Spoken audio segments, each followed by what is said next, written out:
നിങ്ങളുടെ ഏറ്റവും കൂടുതൽ ബന്ധം തകർന്നിട്ടുള്ളത് ഇതുപോലെ അവസാനം അയച്ചിരിക്കുന്ന ഒരു മെസ്സേജിലായിരിക്കും. ആ അവസാനത്തെ മെസ്സേജ് എന്താണെന്ന് ഞാൻ പറഞ്ഞുതരാം. എടാ, എനിക്ക് അർജന്റ് ആയതുകൊണ്ടാണ് നിനക്കൊന്ന് അറേഞ്ച് ചെയ്ത് തരാൻ പറ്റുമോ? വേറെ ഒന്നിനെ കുറിച്ചുമല്ല ഞാൻ ഈ പറഞ്ഞത്, കടം കൊടുക്കുന്നതിനെ പറ്റിയാണ്.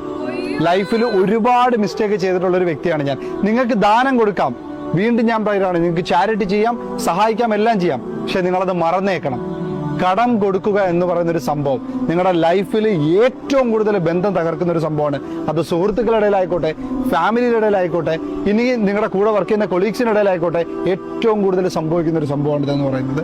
നിങ്ങളുടെ ഉള്ളിൽ തൊട്ട് നിങ്ങൾ ഓരോരുത്തരും ഒന്ന് ആലോചിച്ച് നോക്കെ, എത്ര ദിർഹംസ് നിങ്ങൾക്ക് ഇപ്പൊ കിട്ടാൻ കാണും?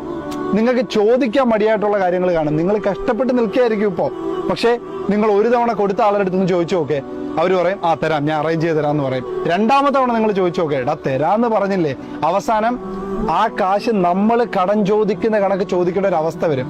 പിന്നെ നമ്മൾ അവരുടെ അടുത്തൊരു വിഷമമായി തുടങ്ങും. പിന്നെ അത് ചെറിയ രീതിയിൽ അവരുമായിട്ട് അകന്ന് നമ്മൾ തുടങ്ങും. പല ബന്ധങ്ങളും ഇന്ന് മുറിയുന്നത് അതുകൊണ്ടാണ്. ഇപ്പൊ ഒരാള് നിങ്ങളുടെ അടുത്ത് ഒരു പൈസ ചോദിച്ചെങ്കിൽ നിങ്ങൾക്ക് ഇപ്പൊ ഒരു രണ്ടാഴ്ചത്തേക്ക് ഒരാളൊരു കാര്യം ചോദിച്ചു, അടുത്ത 2 മാസത്തേക്കുള്ള പൈസയെങ്കിലും നിങ്ങളുടെ